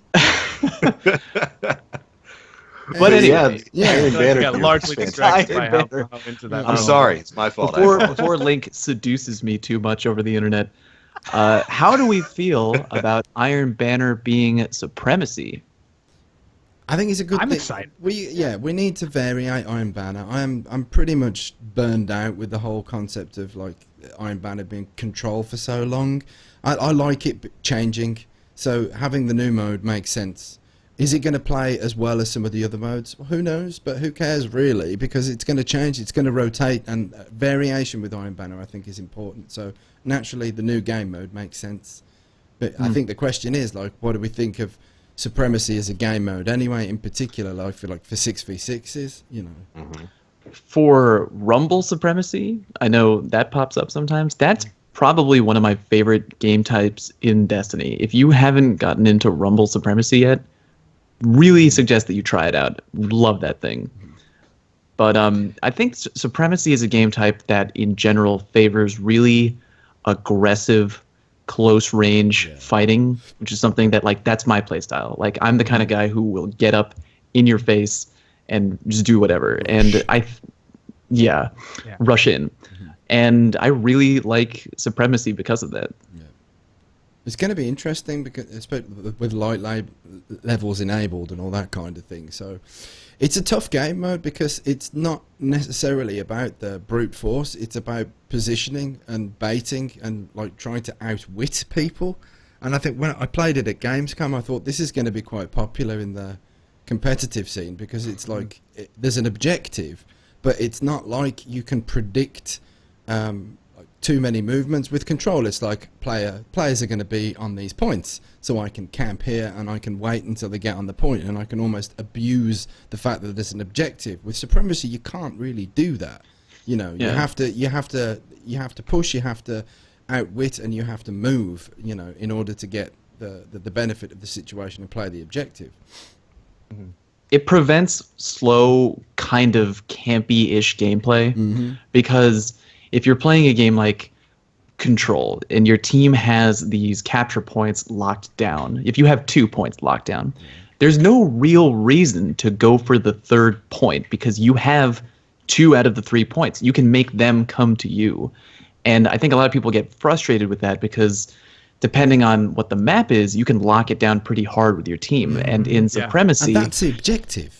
That's what you're supposed to do. I wish more people knew that, you know? But in Supremacy, if you have someone at the back of the map camping with a sniper and they're just picking people off, well, they're doing damage, but not really because they're not contributing. they're just leaving the crest there. They're not up there getting that crest. I love that on the think it's scoreboard. It highlights it. You got loads of kills. You're not even going to get a mention because that's not the point. You get the kill and you pick up the thing. Pick up the thing. Yeah. I think it's really important to just remember that it is one aspect of the Crucible. I think a lot of response to the Crucible since Rise of Iron dropped is there's shotguns everywhere, and it's like, yeah, but we've also all been playing the new thing a lot, and the new thing is a close quarters game mode. It is intended to make you do that. It is not indicative of all of the Crucible because we have trials for that. Those strategy, that chess game we play. We have control for being able to sit back, like you said, and pick people off at range and make them come to you. We're playing a specific mode with a specific goal. And yeah, it's like, well, you got to do it if you want the loot, but it won't be here forever. I can probably guess that they won't have Supremacy for every Iron Banner for the rest of the year. They'll mix it up and it'll be back to usual. But yeah, it's just, if you can just accept that this is what this game mode is encouraging, then you won't get so frustrated with the fact that, well, I do have to adapt to this mode, use a shotgun. Yeah. Or a fusion. Fusion's a does great anyone- are strong, man, for Supremacy, for sure. Absolutely. Yeah. Boop Nation. Does anyone here main a Titan? Because I'm looking at the armor, and that Titan helmet looks sexy. Titans have it good. They have it Dude. good this year. Gosh. Yeah, we on the Warlock side get to be waffle irons. Yeah. I mean, I play one of all three characters, so yeah, I get to enjoy the best of all the worlds. Yep. And Same. yeah, that gear looks good. Chainmail. Yeah. The chainmail is awesome. Yeah. Really like. Yeah, we're getting ornament for the Iron Banner gear, right? Yeah. I think so. Yes. I mean, and the shaders, I'm not even sure. The shaders actually really do make the gear look good this time, because before I've always thought Million and Gold Spiral were like quite weird. Now they're like. I think I'm they're the only one who likes those shaders. Million's my top Gold five. Spiral I liked. I don't like it. In year one I liked don't Gold like it. Spiral, but I always thought, you know, like that it didn't really it clashed a lot. Whereas now we're getting these greens and the chainmail, and then the, you know, like it looks a lot more suited to the Iron Banner. You know, the theme is really existing with the color schemes now. You know, it's all cosmetic stuff, but I like it. It's aesthetics. I like all of that stuff, you know. And Yeah. now it's really shining, you know. Electric Well, let's talk about Aquarius or nothing. good call, Fallout. But all of the just mechanical changes to Iron Banner have me really excited. There's no temper, so you can get as much on Monday as you can get on the next Monday or Tuesday or whatever. Just 4 bounties, you do that, you get rewards, kind of like Shira, which is a fun setup. Yeah. You get items specifically from that. You're not spending marks. You still get marks. You get the reputation. We still have the medallions for losses, which I think was such a great thing when they added all those many months ago. But I think that's awesome. It's a less stressful thing. You can jump in when you want. If you can't play on Thursday night, that's okay, because it doesn't matter. You don't have to wear million, even though that's a great shader. I just think that's agree. awesome. It's super accessible, and it's not stressful, and you don't feel like you got to work. You know, it's like, oh, Iron Banner week, this is all I can do. I think that's really going to help. I think the running joke in the community is that Iron Banner is always like torture. Like, oh god, it's Iron Banner. I don't want to play. I gotta play this the game I love. gear. I gotta play it every day this week. This sucks. Woe is me. So that's the running joke. But the reality is that Bungie has been making Iron Banner more community friendly, like every single time, like every season. And this is great. The new changes with the tempered mechanic being gone, I think it's going to be really painless for people to go in, play some good games, get some great gear, and just have a good time. I'm looking forward to trying these new changes. I've always wanted the result of finishing Iron Banner, but I've not enjoyed playing Iron Banner as much as basic PvP. That much, you know. Yeah. I've always really loved Iron Banner. I'm in the minority, I guess. Well, I don't know. It could be like a matchmaking thing, because like playing it in Europe, the matches are really odd. Like when you play normal PvP, you can have very fair matchmaking, you know, in terms of not just the skill of other players, but like the connections, the quality of the connections. No one likes playing against that guy that teleports all over the place and can't be killed. In Iron Banner, that frequency over here, you know, playing from Finland is like really, really high. It doesn't matter whether it's like based on wins or whatever, like how well you play. The majority of the games that you play are super laggy, so it's like you have to tolerate the a game mode that doesn't really have the normal rules that the Crucible has. I shoot him, he dies, he shoots me, I die. Usually Iron Banner means I shoot him, nothing happens. Teleportation, shotgunned in the back, I can't even see him. The frequency that happens is so high. So that, in terms of tolerating stuff, that's what generally I'm up against with Iron Banner. So I'm kind of maybe I just get the positive end of that a lot, and I'm the one who's teleporting and not dying. I don't realize it. Let me unplug my router. Let me unplug Mega's my like router. I want my Legendary iPhone. Red Bar Iron Banner Yeah. War. Mega's like, I don't understand. I'm having the game of my life. How Never does seen nobody it. like Iron Banner? I'm Just dropped unkillable. 50 kills. Yeah. I'll unplug my router. I want to plug my iPhone in and connect on the 3G off my iPhone for Iron Banner. That's definitely the way forward. Oh my god, I can't believe I'm about to tell this story.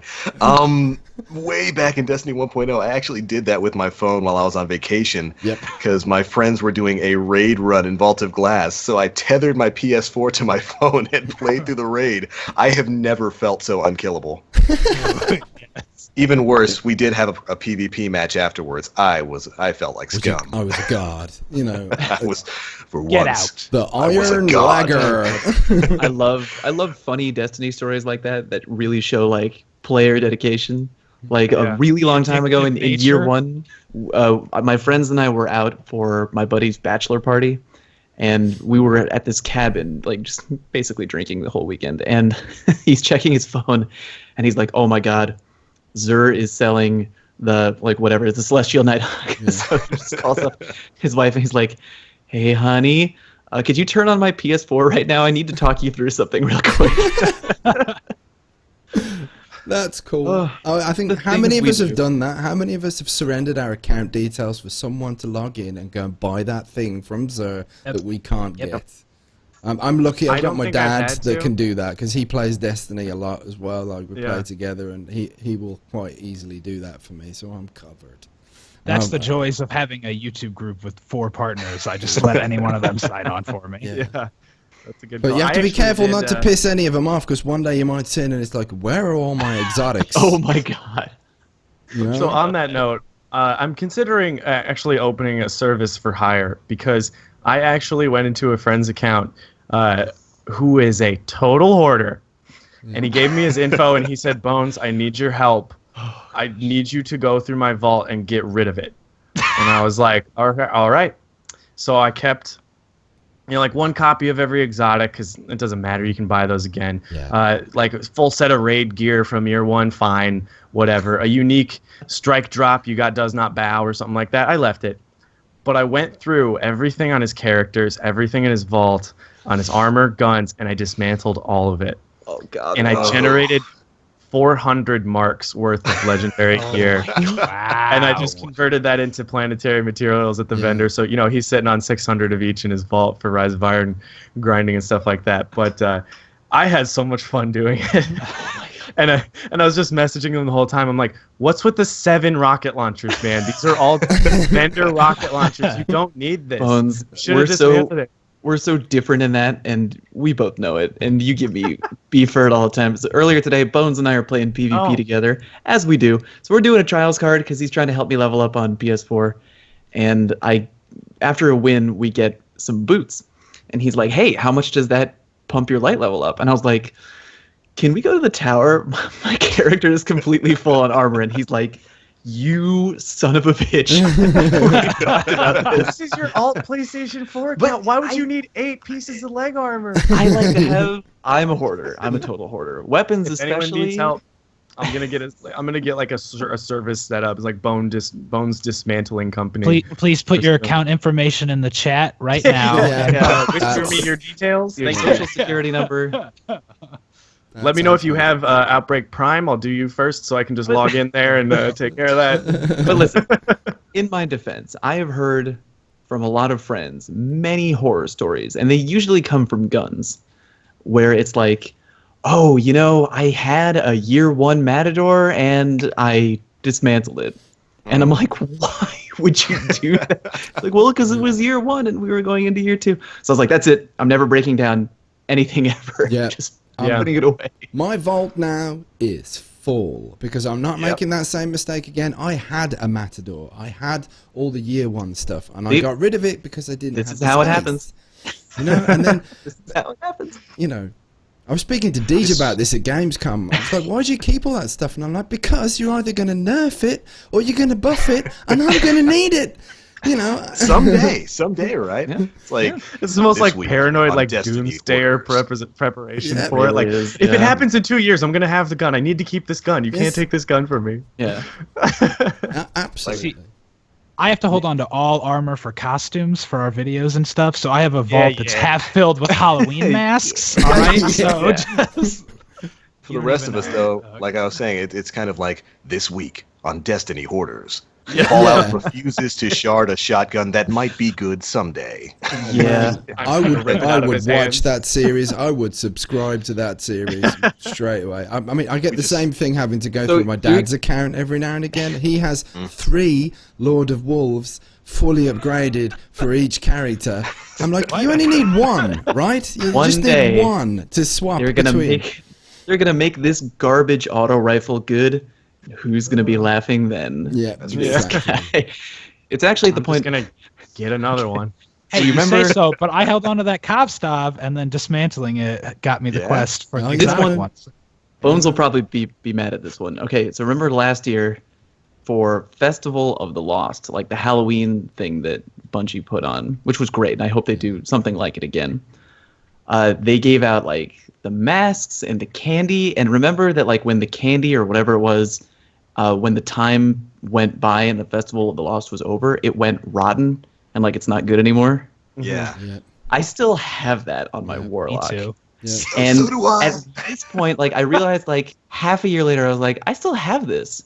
Yeah. And I was like, wait a minute, what if I wait all the way until next year and then it comes back? And what if the rotten candy becomes good again? No, it turns where into I'm at. penicillin. Did you not see that? It happens. It's like it's a medicine. But who's got their Not raisins? live listeners. I am shaking my head so hard right now. I'm holding on to my rotten candy, hoping that it will transfer all the way to like Destiny 5, like 15 years from Yeah. now, and they'll just have to keep that code in the game for me. All right. Ugh. It'll be useful someday. Someday. You'll log in like in 8 years' time, and it will say it's now a stain in your inventory. You dirty tramp. Delete the Everybody rotten still has their candy. raisins, though, right? We all have our You know what? I raisins. think Yeah, the I best got my punishment- raisins. All right, good. You better still have the raisins. But we're only allowed 1 pack of raisins, right? Like I've got 1 pack. I'm pretty sure I had more than 1, but there is only 1 in my I inventory. think I have 3. 3. still I'm got not the sure. You know. There's gonna be a thing with the next like update, which is like for every stupid thing you have in your inventory, you lose that slot permanently. Like it burns out, and like so your vault space is just like well you only have 46 slots. You had too much crap in there. Sorry. Should have deleted those raisins. Look, Bones, you can't just say stuff like that on the internet. You can't just say that, man. Somewhere someone from Bungie is listening in and being like, that's not a bad idea. Yeah, write that down. I'll write that down. Yeah, that's a good idea. Yeah. Yeah, no. When that happens and everyone decides to like crucify me, I wasn't serious. Yeah. Okay, so we've done Iron Banner. To finish up, we were looking at the Hotfixes talk. Rip Omnigul. And R.I.P. Oh, rip Omnigul. Bye. That now there's no reason to do that strike. Yeah, I was kind of sad because I was really good on Xbox One. I got all my characters leveled up to a decent place. And I was like, all right, well, on my to-do list, I'm going to hop on PlayStation 4 and I'm going to grind the hell out of Omnigul. And then they put this out, and I was like, oh, come on, man. Throw me a bone here. Yeah. I'm not I think sad that to was the see it funniest go. thing. I'm not sad to see it go, but I understand that it was a really good way for folks that can't exactly afford that much time in the beginning, because it is a long grind, man. It's a very long grind, but it is breaking the confines of the intent of the game, kinda, considerably, you know. So I'm not sad to see that go. There's enough loot in the game, like that. Literally, the chances to increase light at that level, there is viable opportunities, and make friends and get them to like help you with stuff. I mean, that's what it's all about. Yeah, I agree. think I don't. Go ahead. Okay, I don't think that it's it's wrong that people used it because they released the raid so quickly after the update that you're like, I want to get up there. So it was a good strategy. Want to play? But I'm glad that it's gone now, and because so people won't be on it all the time. Yeah. I think the difference is that when we did that in year 2, it was to get a grasp, which is like a cool, good weapon. And that's just like, you know what? I want to do this thing for this one small reward. Because in the grand scope of things, that one grasp of Malak did not like change the game. But this was now being used for a totally different purpose, which is don't play the game to level up and experience all that Destiny has to offer. Just do this. And it's like, I get it. That's such a basic thing. It's just like, oh, well, no one's doing the new strikes or anything like that. Yeah. I understand it. So, it makes me sad. And we've got a decent counter for the whole loot thing. Like, if the skeleton keys, they're not exactly flowing like, summer wines. But, like, if you were chasing that grasp, you can, farm your skeleton key and you can go and do that strike and you can use your key on the chest. And it's a pretty high percentage that you're going to get the grasp. I call those apology chests. Yeah, apology chests. Sorry we made it impossible for you to get an Imago loop for a year. Yeah. Here, just do this. Yeah. People grinded for that. I just grinded for the Cloak of Taniks. I don't know what you guys are talking about. I got mine like a week before Rise of Iron. I was like, oh, cool. Thanks. Swag. Yeah. And I mean, it was bound to happen with how fast that it could push you through the light level grind. People were literally getting from like 340 to 365 in less than 2 hours by just sitting at Omnigul and killing her over and over and over again. Yeah. And I don't disparage the people who did that. Shoot, I was one of the people who was farming her in the triple kill strat to get the grasp. Yeah. So I'm sad that it happened, but I think it was inevitable. It was definitely going to happen. It was progressing people a little bit too quickly, and it was maybe not taking away everyone, but it was certainly taking away a percentage of the population from doing actual other strikes and leveling the way Bungie wants us to. And we'll get drop raisins when you kill her now. Yeah. I would farm her for those. Oh yes. I didn't get that much time to play in the first week of Rise of Iron because I was making a lot of videos. And I thought, I'm never going to be raid ready, but I was. Like, just by the skin of my teeth, I was raid ready. And I didn't get to play a huge amount, not like a full-time YouTuber would play. So I did it pretty well, and I didn't do the Omnigul farm. I didn't do that. I didn't. Not because I didn't want to, it's because I was too stupid to realize that there was a quicker technique out there. And I wasn't watching anyone's streams or anything like that because I was busy making videos. So I missed the boat, but I still got there. So it is very possible to level up, But I had a lot of friends that were playing, so I guess they helped me as well. But they weren't carrying me through nightfalls or anything like that. I was playing the content, Mm-hmm. Yeah, I didn't use the Omnigul farm for myself, but when we had a friend who was going to raid with us that wasn't ready day of, I spent the day farming Omnigul with him to get him there. Yeah. And I mean, it's not like you can't level up fairly quickly just running heroic strikes as an alternative, because you really, at the very least, you get to 365 very quickly. Yeah. It's really easy to get there. Yeah. And there's a lot of new strikes. I mean, I love the Sepic's Perfected strike. I still really enjoy that. That's a great strike, man. I am burned out on heroic strikes though now, and I'm kind of not looking forward to having to level up Xbox because I don't. I've had my fair share of strikes now. I don't want to play no more for a while. Well, thanks to Omnigul for everything you did for us. Now, go lick your wounds in a cave somewhere and press F to pay respects. By yourself. Press F. Yeah, I press it. Well, moving on to the hotfix news that I think everyone is happy about are the changes to Archon's Forge. Yes. We have here quarantine patrols will now always drop an Archon's Forge offering upon killing the priest, which is great. And Archon's Forge has a higher chance to drop offerings upon completion. Well, if you want to talk about getting the most engrams possible and grinding, you can get like 40 engrams from 3 or 4 rounds of Archon's Forge. Raining everywhere. It's like too many. So I'm glad that it's just like you can actually get a grind going, because it sucked to just be like, well, we did 2 and no one else? Okay, we'll come back later. I love that you can just zone out for a little bit and grind it. I like the Forge a lot. I'm glad that they fixed that. I didn't care for the Forge at first, but with the updates, I really like it because I feel like the Forge was designed almost to cater a bit more to people who were playing like alone and wanted to get some randoms in there with them because it's less mechanic intensive than Court of Oryx. But because of the lack of offerings, you would just go in there and there'd be nothing to do. Yeah. So I'm really glad that they've made it a lot easier to play it.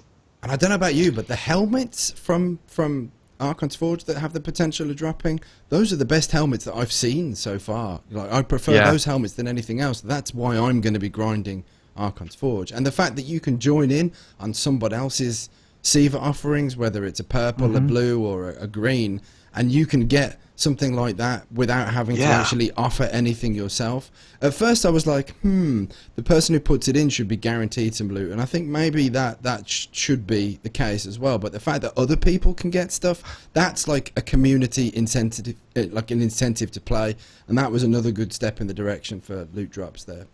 Yeah, when the Destiny community takes on socialism. Yeah.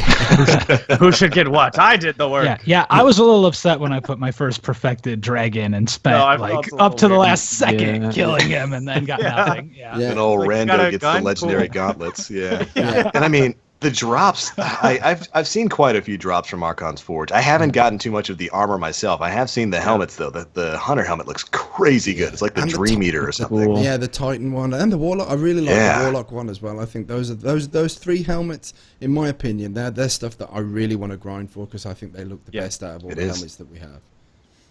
And the weapons are good. Yeah, I managed to get the sniper. Yeah, which is pretty cool. I know a lot of people were really looking forward to that gun. It's pretty good too. Yes. It is. Yeah. It sounds great. It looks, I mean, the fusion rifle as well. Is it Saladin's Vigil or whatever? That is really, really good. I enjoy that. That's what I was going to ask about. Has anyone else here gotten Saladin's Vigil? Me. The roll on it's fairly mediocre, but I haven't really given it much of a chance. So I'm going to reserve my comment until I've had the time to invest in that little chickadee. It is so good. The cone spread on it is so tight. It's like as close to a laser beam as you can get. I've gotten about 3 of them thus far in the sniper rifle. The sniper rifle's actually become my favorite sniper in Rise of Iron thus far. But the Saladin's Vigil, I'm actually looking at my roll right now. This thing is coming with rifled barrel, enhanced battery, unflinching, and rangefinder. It is. Wow, that's a good roll. There you go. Not bad. Not bad. Nice. You talk about Voop Nation. This is like my favorite piece of Voop Nation right here. Wow. Representing the chat. Yeah, Saladin's Vigil is a fantastic weapon, and the sniper's really, really good too. Well, you're reminding me that I really need to start. I haven't spent too much time in the Forge, so I'm going to get my skates on and start grinding some more of that. I want those helmets, man. Those helmets need to be mine. So sick. You know what? I like this hotfix. I like seeing stuff happen so soon. Couple fixes. There's a long list. We've all read the Reddit post of like what we kind of want tweaked and stuff like that. But I'm looking back on Taken King when that came out. Up through December, we had a little hotfix almost every 2 weeks. I think that's a lot, and that's great. I love that attention to detail. So I'm hoping this is just a trend, and we'll eventually get settled where there's not 100 things wrong. But I hope that we see something soon because there are more than just a handful of drops that I hope to see some changes with. But good sign. It's a good sign to see a fix so soon after the expansion. Emblems for the flawless as well as the disciple emblems as well. Like if you have a full inventory, like they're not going to the postmaster. Yeah, they don't appear. They don't appear in the kiosk either now, which is odd. Like that to me looks like a bug rather than an intentional thing, because usually as soon as you unlock an emblem, you can go to the kiosk and you can pick it up and multiply it across all your characters. At the moment, the Trials emblems aren't in the kiosk, so that suggests to me that that's not intentional. That is a bit of a bug, and that's probably going to be addressed in a hotfix at some point quite soon, hopefully. Yeah. Also, stop hoarding your emblems. No. Just get rid of them. Just get that's the brilliant thing about the kiosks is you don't have to occupy any space in your actual physical inventory because they're all available from the kiosk. Yeah. But I like to switch them around. I like to wear different things when I can. Me too. Change it up. Change it up. I won't set this precedent of me just harassing people for being hoarders.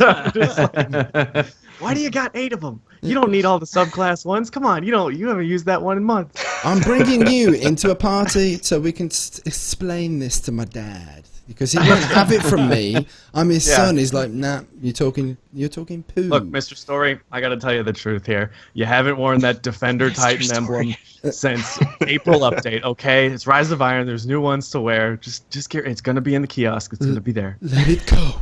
Let it go, Guardian. Let it go.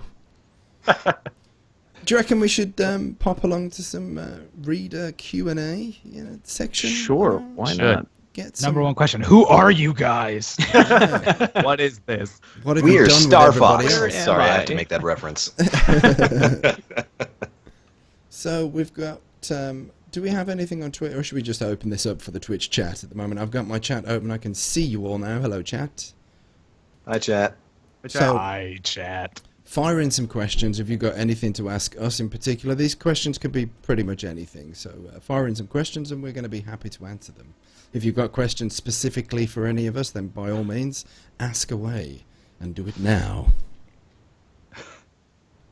Lone Frost War asks, who are y'all? Yeah. Saw that one coming. Oh, Yep. no. Probably the most popular one at the moment.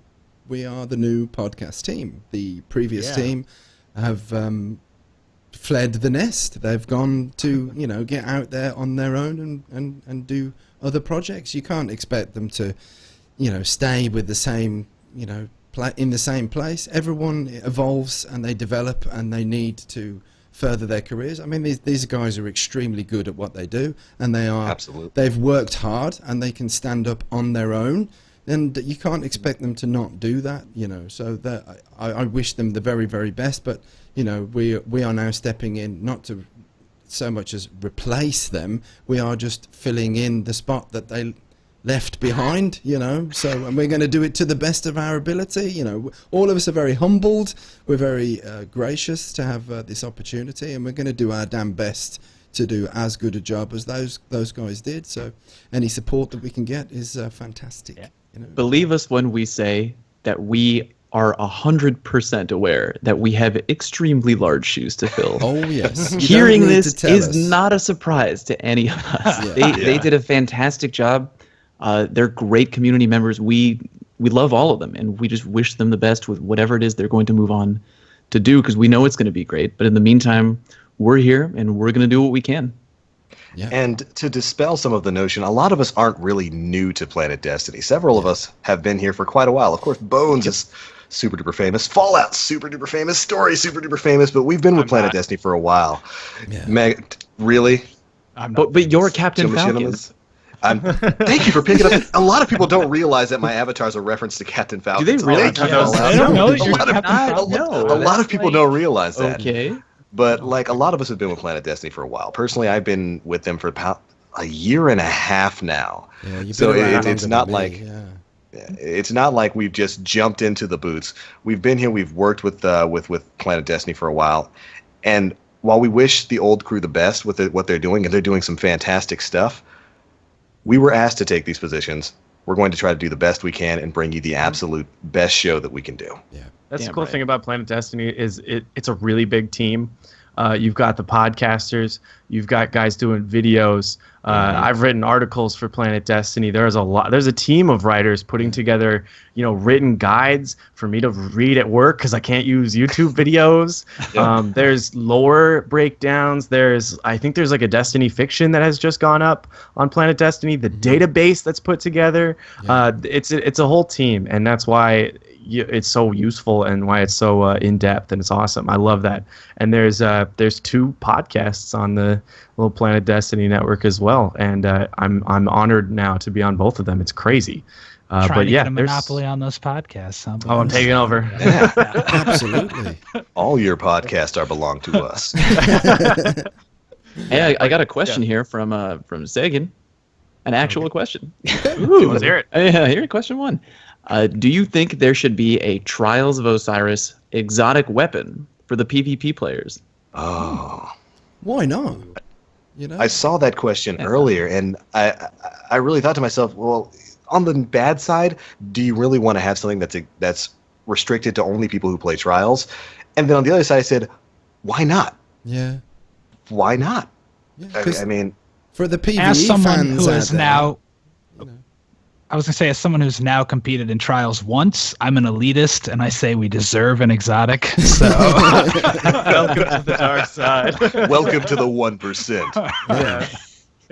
Yeah, why not, man? Well. It's another area that we, why not? Why not have an exotic? If there is a very clear repeating pattern at the moment, is no exotic is appearing to be like massively overpowered, like that's the only one that will only ever be used. We've got a lot of variation in the balance of the game at the moment with exotics, so I'm pretty sure that the weapon designers aren't going to let slip a super overpowered exotic weapon at the moment, and if we had one exclusive to trials, I think it's safe to say that it's not going to be like the ruler of the roost. It might be a favorite by all means, but like I don't think automatically that it would be OP, you know.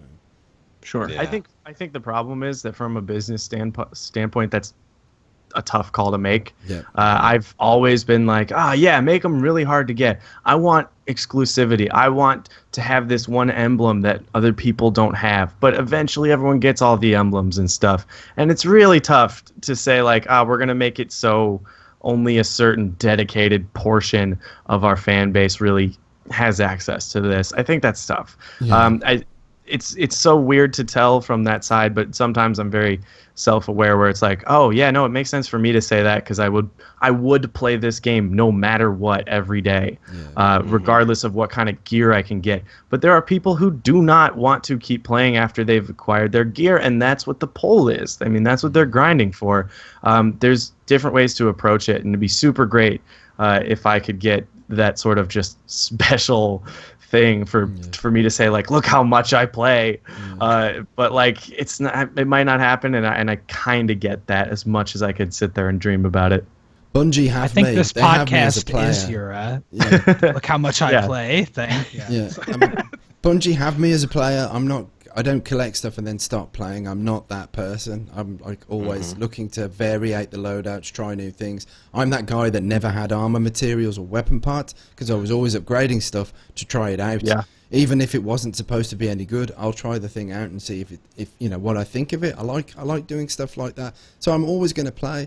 So I think that like the carrot on the end of the stick sometimes gets a bit much with. Because there is people that get everything and then they stop playing. So they're like, okay, let's extend the process of collecting things by making the god rolls like all that harder to get and all that kind of thing. I never get god rolls on anything that I like using. That's the pattern that I get. I'll get like really good rolls on stuff that I hardly ever use, and that's been consistent for forever. So. Welcome to Destiny. Yeah, but in terms of like the exotics for trials, for example, there's the Outbreak Prime is a great weapon, and I know a lot of PvP streamers that I watch. They're like, I'd love to have that gun, but there's no way I'm doing all of that PvE, man. I can't. Yeah. I don't like PvE enough, so I'm not going to do that. So they feel a little bit kind of left out as well because you've got to invest a sizable amount of time to go and do that. And if you're not a fan of PvE, then you can't please everybody, and not having something in an area of the game because it might, piddle someone else off, I don't think is a good practice. So by all means, a Trials Exotic would be fun. I say yes. Vote yes. Yes. Well, I think we answered that question about 300% more than we needed to. So Good question, though, man. Good we like to question. be thorough. Yeah, here. that is a really interesting topic. Okay, here's another question from Myth50. I haven't gotten the chance to play the new DLC yet. Will it be hard to catch up with my friends? Not even a little bit. No. I agree. Yeah. You'll be totally fine. Yeah. If you've got friends, Depending on how nice your friends are. Yeah. I mean, even playing on your own, it's just, I think the key to it is understanding the progression system that we have at the moment, understanding smart loot. There seems to be like a go-to process, and that is get in the game. If you've got any engrams already, then you can cash them in, but it's better to save them. Playing strikes drops you 365 gear. Legendary engrams encode to 365 gear. They cap at 365, so there is a very identifiable progression system, and if you adhere to that, then leveling up is actually quite a swift and painless process, really. Things get a lot more slower when you get to 365 and above because Obviously, legendaries cap at the engrams that you pick up in the game cap at that level. But then you've got faction packages, Vanguard, Crucible, Dead Orbit, New Monarchy, Future War Cult. They will drop stuff in their packages up to 385.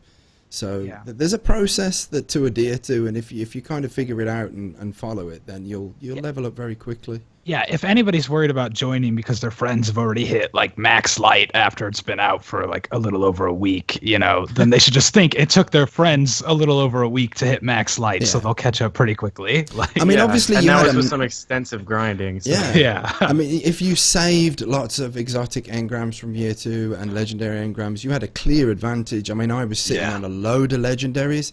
And thinking about it, that really helped me catch up on the grind that I missed out because of making all the vids. So legendaries. I did use legendaries when I shouldn't have. I rushed. I was like, open this. Like I was, like I rushed it a little bit, but it helped me, and I didn't really mind that I wasted a little bit of light, by skipping a few corners here and there. So. I don't know. Every now and then, though, I get really upset when I use a skeleton key and I'm not wearing my highest light stuff, so my artifact doesn't drop higher. Yeah. I see you like to live dangerously, Mega. Yeah. Here's another 365 artifact for your trouble. All right, well, here's a question from Aaron Kent. Do you think skeleton keys are too rare? I haven't seen one drop since ROI launched. That's interesting. Yes. Haven't seen one? Wow. Well, I've seen some, but I think I would agree that the drop rate for them needs to be increased maybe just a bit. Yeah. I've been running strikes for the past 5 to 6 days, and over the past week I've only gotten I think 3 Same. to drop. 3. And I've been running strikes horrible for luck. Yeah, really bad. And I run strikes for like 2 to 3, maybe 4 hours a day.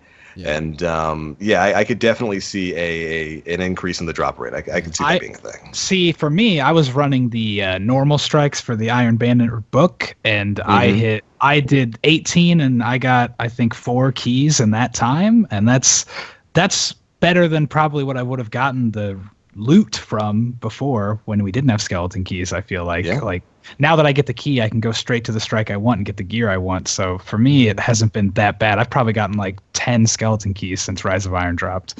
Wow. Yeah, I can see. It's like, I don't know, because you expect it to be different, but those are still like some of the rarest pieces of gear in the game. And should they still be the rarest pieces of gear?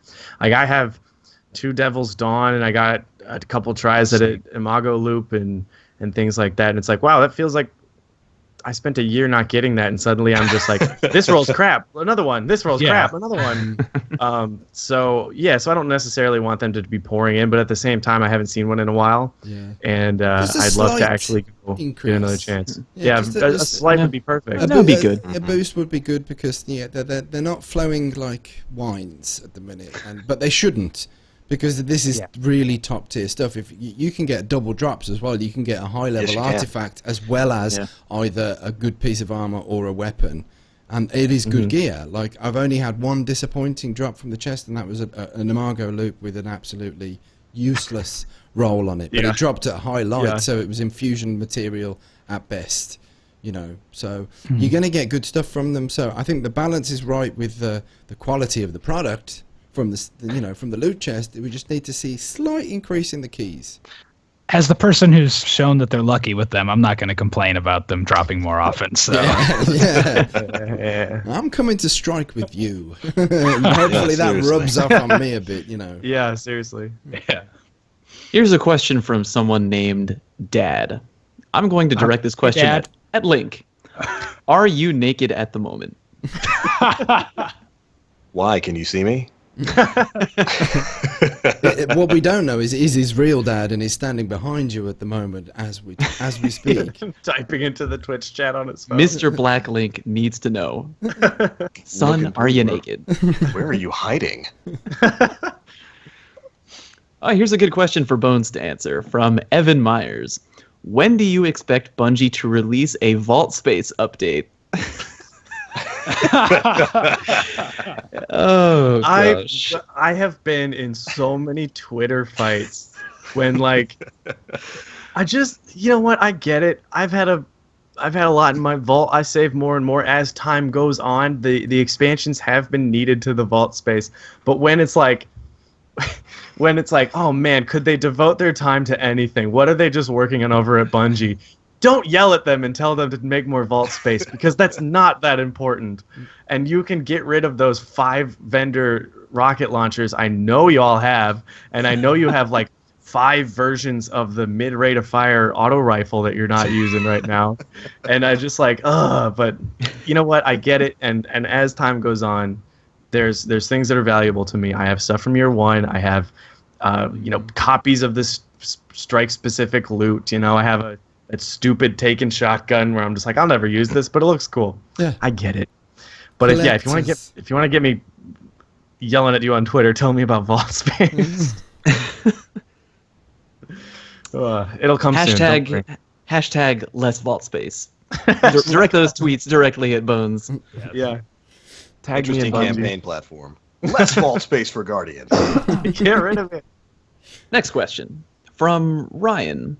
What can I think he means counter. What can counter a Hawksaw at mid-range in PvP? I'm going to say shotgun mid-range. Shotgun Stormcaller. Honest answer, you should probably pick up a Palindrome, the hand cannon that they are selling at the tower. That is a fantastic mid-range PvP weapon in the current meta. Mm-hmm. Can tap because the Hawksaw from the vendor is gone, which was one of the best rolls available in this game to go buy. Maybe you didn't pick it up. Maybe you just started. Just like we said earlier in the show, hop into Trials and get the Trials pulse. It doesn't require flawless.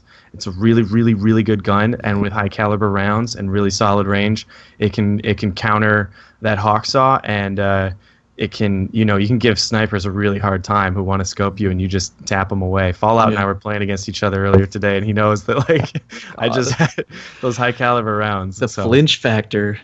Yeah. But if you have a Mida multi-tool, that could work too. That gun does really good at mid-range. But if you're at the point where you're still a little nervous about your performance in Trials, maybe you got a little frustrated with your card, you haven't gotten there yet with the Trials pulse rifle to drop for you, that is, just go to the tower. Buy the Palindrome. It's on sale. Yeah. It's a great gun. Enemies with up to 9 armor, which is pretty high, you can 3-tap them with 1 headshot, 2 body, which is really simple to do at mid-range. As long as you get the 1 headshot, just keep squeezing the trigger. You're good to go. Yep. Go to Crucible and Future War Cult. Both have pulse rifles in the Grasp of Malak archetype, which is a really consistent archetype and is usable at range. That's sort of like, it feels like a scout rifle pulse. It's a really good fast-firing archetype, and if you can get that hit on the Hawksaw user first, then you can actually cause more flinch because of the consistent damage. It's like a long-range auto rifle. It crosses all types of archetypes. That's a good, solid gun. Go get it. Yeah. All right, good stuff. Question from Colloquetonian. I've seen a couple posts saying that the memory of Yolder does not affect sprint cooldown very much. Any thoughts? I've had experience of the cooldown coming back whilst having that artifact equipped. I wouldn't say that it's like frequently happening, but it does happen. It's happened to a few teammates as well. Yeah. If you go in and you spam the slide over and over and over, that's gonna, like, you can't slide forever. You can get 3 slides and that's it before it stops, in my experience. Does that's that actually make what it, the like, cooldown not was useful? for. It is a useful artifact still. Yes. Like if you really want to get rid of your sprint cooldown, that is definitely what it does. It might seem like it's bugging out every now and again, but the times that happens are so infrequent. And as Fallout said, if you're spamming a slide, you shouldn't be able to slide all the time, because sliding is a very powerful offensive maneuver, and also an evasive maneuver as well, because you become much harder to hit, and your offensive is a lot more powerful. So you shouldn't be able to spam that. So. Can you imagine a hunter just like staying it slide across the map? Over and over? Oh, I've seen that. I've seen warlocks do it as well. You know, that way. Yeah, it's like they're cleaning the carpet. It's like a vacuum cleaner. Yeah. Swiggity swooty. We got time for one more question, you think? One more? Oh yeah, just one. Yeah, bring it on in. Okay.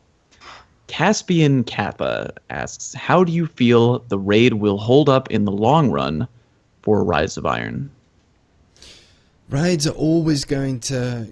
You're going to burn out doing them at some point. But in terms of this particular raid, I think the lifespan of this raid is going to be healthy enough. For sure. It's a great raid, and we haven't seen hard mode yet, so of course the PvE content, everyone's going to get burned out on it. We all love the game. We consume it at an absolutely, completely aggressive rate of knots. We ferociously consume the PvP content. So in terms of the long-term lifespan of the raid, I think it's going to be very good for what it is, especially when hard mode comes out. But it can't last forever. I think Bungie intentionally want to introduce new stuff every 3 to 4 months. Of course, that's not always going to be possible because I think we underestimate the sheer amount of development that has to go into something like Rise of Iron. Still blows my head off because again, we weren't supposed to get Destiny. Another expansion. We were supposed to get Destiny 2 this year, but that's been put back a year. But they still managed to pull Rise of Iron out and get it out there. So, but in terms of longevity, I think the raid is going to be healthy enough for sure. I agree because and we haven't even got access to all the weapons. To do. Yeah, we haven't got access to all the weapons. And if you like me, I haven't even had a sniff of getting a full set of raid gear for any of my characters yet. That's true. Yeah. So and I want all of that stuff. And there could be hidden stuff in there that we don't even know about yet. I mean, Bungie, they are hiding stuff under the carpet in ways that sometimes completely blow us away. Yeah. I'm going to answer that question. Devil Ducky, why has Story not been to bed? I went to bed at 9:30. I had a beer, I had a beer, and then I forced myself to bed, and I woke up at 3 o'clock in the morning, especially for this podcast. There's my dedication right now. Story is a goddamned champion. Yes. I'm loving this. True hero here. How could I not do something like that for this kind of opportunity? These guys are just... I mean, when we did the test run, we had such a great time. So why not wake up at poo the bed o'clock on a Sunday, for these gentlemen? I'm happy as Larry right now. But there we go, man. I think let's put the button on the very first... New Gen podcast. It's been an absolute pleasure to be here. We did it. Thank you very much in the chat, for being so positive and Want to do plugs again? interactive. Yeah. Go around and tell everyone how we can find you. You can find me on YouTube. I've got a very funny way of spelling my name. So if you go to the Planet Destiny YouTube, if you have a look in the right-hand column, you'll see links to all of our channels. So if you're not subscribed to all of us, please go and do that. I like to think that we make worthwhile content because we do work pretty hard. So you can find me in there. I will also be streaming on this Planet Destiny Twitch on Tuesday night, I believe. Like, it hasn't been set in stone, but I think we're going to do another raid night. I'll probably miss out on Iron Banner. I think if possibly if my dad is high enough level, we're going to carry my dad through a raid. 68-year-old chap doing his first Wrath of the Machine raid. That should be on Tuesday, hopefully. So he's a funny guy. He's a good lad. So hopefully that'll be happening on Tuesday. But yeah, just check out Planet Destiny's page and you'll find all my details on there. Over to you, Bones. You can find me at Bones_CR on Twitter if you want to hear me yell at you about your vault space or just talk about Destiny. Otherwise, check out crucibleradio.com. That has everything you can need to know about the podcast for all things Destiny PvP. And I know there are some listeners here already at Planet Destiny. And guys, thank you for showing up. Thank you to the chat who's here. And thank you to the listeners who I know are tuning in when this drops on YouTube. And iTunes and everything. It's an honor to be here, and it's an honor to be doing a show with these guys because this was hella fun. Yeah. Thank you for saying hella. I've been trying to bring that back. It's here, dude. It's here. It's here. Good. We'll get it there. Hit us with those hella plugs, Magwitch. You can find me on Twitter at Husky Raid Guys if you want some dumb Destiny puns occasionally, or if you want to see some Destiny Cops episodes or occasionally dumb dances or maybe other fun things that we have in store for Halloween. You can just search Husky Raid for YouTube, and that is it for me. Why don't we go to Black Link then? Well, thank you so much. This has been a ton of fun. I've really enjoyed this as a kind of a test run of the brand new Planet Destiny podcast. I think I can dig with this. yeah. This is cool. But of course, you guys can find me pretty much everywhere on the internet at the Black Link. Twitch, Twitter, YouTube, all at the Black Link. I do stream here on the Planet Destiny Twitch page, generally on Tuesday, Wednesday, and Thursday mornings. Gonna be doing all kinds of stuff like Iron Banner this week. That should be a fun time. yeah. If you ever want to see me get salty and rage, that'll be the time to watch. Oh, I'm tuning in for that specifically. It's gonna be. I want the Can't sodium. Give me the It's sodium. gonna be. It's going to be Magnanimous. red cap level sodium. And Fallout, But where can we Fallout. find you, sir? Yeah. You can find me on YouTube and Twitch at Fallout Plays. So youtube.com/Fallout Plays. Same thing for Twitch. I do YouTube content that is focused on kind of in-depth guides focused on PvP. That's all what I'm about, trying to help people improve their PvP game. And before I forget, random question story. You play mainly on PlayStation 4, right? Yeah. Has your dad ever been to the Lighthouse? No. Oh, here we go. Not personally. I've done it on his account for him for gear, but he hasn't. He's never experienced Bought his trials. gear there. Ask your dad if he would ever be interested in doing a trials run with me and somebody else. For sure. Absolutely. Yeah. Let's go. I'd Yeah. like to be there with you, but I'm not capable enough of carrying, so he would have to be with two like really, really shit hot players. Like, but I'm pretty sure that he'd be all over that. Yeah. Bones, how you feeling about that? I'm feeling ready. Good. I got my Road to Perdition pulse rifle. We are going. You've got Tom Hanks in Right, the Tom hand. Hanks We're gonna- gun. Yes. Hey, Tom Hanks, we're gonna put that on the back burner. More on that later. Yeah, man. Yes. Thank you for the offer. ready. That's hit me that in would the be feels, man. I'll pass it on. Sure. But yeah, so we know how to find everybody. We've got all the pleasantries out the way. A huge thanks to the chat that has been absolutely amazingly active. The support has Yes. been fantastic. You know, we are fully aware that it's quite a different acclimatization with all these new faces and stuff. It's a bit weird, but we are doing our absolute best. We're very happy to be here, and of course, everybody loves the game very, very much. You know, so. Yes. Yeah.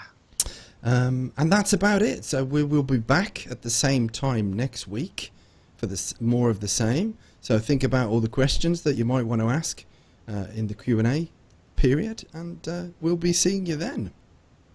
You know, so Sounds everyone, good. Yeah. everyone can Take do care, that. guys. Bye, y'all. Bye. Bye.